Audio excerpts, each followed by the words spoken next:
guys, mega shoutout po muna sa inyong lahat, sa mga ipanig ng daigdig sa mga oras na ito.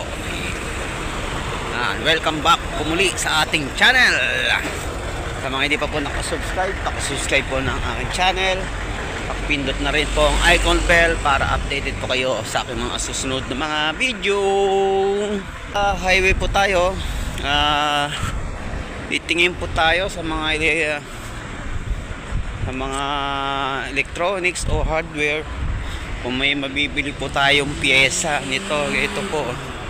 Ito po yung sa ng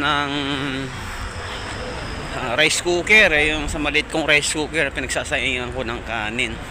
Nasira na po sayang naman po kung meron po tayong rice cooker, pinagluluto po natin ng ulam kasi tulad po ng sinabi ko na hindi pa tayo nakikisalo sa gasol ng mga ibang lahi kasi bihira po tayo magluto. Tuwing ikalawang araw lang po tayo nagluluto, hindi po tayo araw-araw. Naman po kung tayo sa kanila, sila po grupo ho, kaya halos araw-araw sila nagluluto. Lugi naman po tayo kung nakikisalo tayo, kaya bukod po tayo sa ng pagluluto. Hindi, po, yung mga siyempre ibang lahi sila, ibig sabihin yung lutuan, yung sa share ng ng gas, yung po yan. Update ko na lang po kayo pag nakarating po tayo ron sa ating pakay. Try lang po natin, kung wala napipilitan po tayong bumili ng rice cooker na maliit kung kakayanin ng budget. And this time guys alas 5:40 na po dito. Ayan, ito lang po yung matatanaw dito sa amin. Although marami pong tindahan dito, dikit-dikit, mga restaurant, mga marami po rito. Yun nga lang, hindi pa po ito pinaka-city ng Jeddah. City po ito dito sa lugar na to kasi halos hindi dito May nadaanan po tayo guys, ito tulad po nito. Kaya alam po, paggawaan po ng aircon tsaka washing. Hindi ko lang po alam kung meron siya sa rice cooker. Guys, tumingin po tayo sa mga ganito. Kaso po wala po yung piyesang ganitong natin. Hindi tulad po sa atin, marami tayong mapagtatanungan din.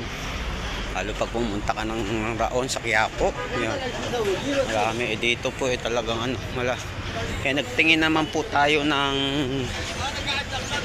rice cooker na maliit. 100 po. Medyo mabigat din po sa pero titingin pa po tayo sa iba pag may makita tayong medyo murang-mura.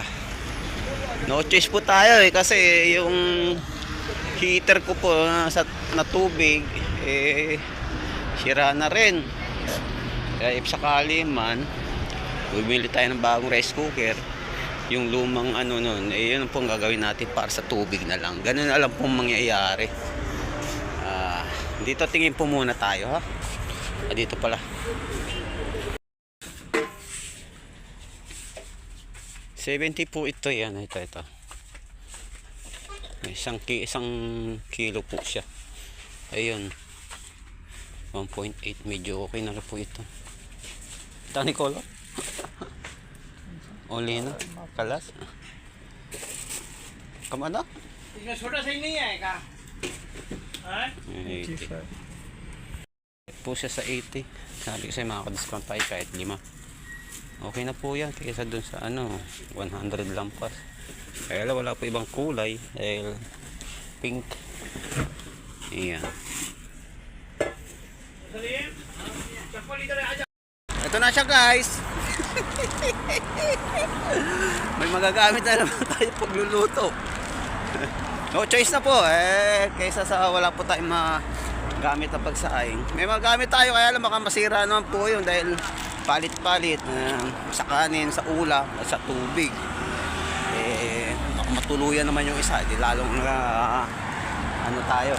Kaya no choice tayo kung hindi bumili ng bago.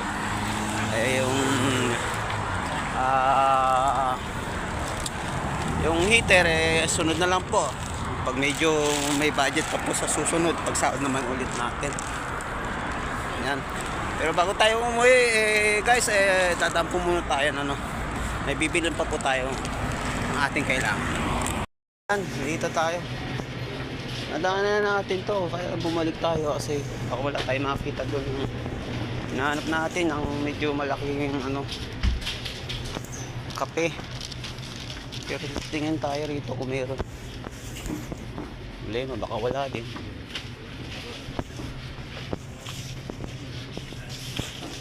Wala din nga. Yeah, ayaw. Sige. Ito yung kape.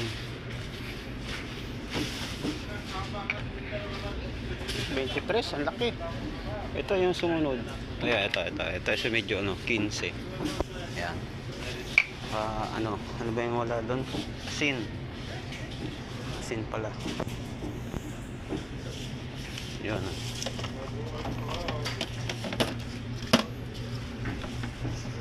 So, asin. Uwi na talaga tayo. Wala na tayong bibilin. Kasi nakabili na po tayo kaninang umaga ng mga iba natin kailangan. Yan.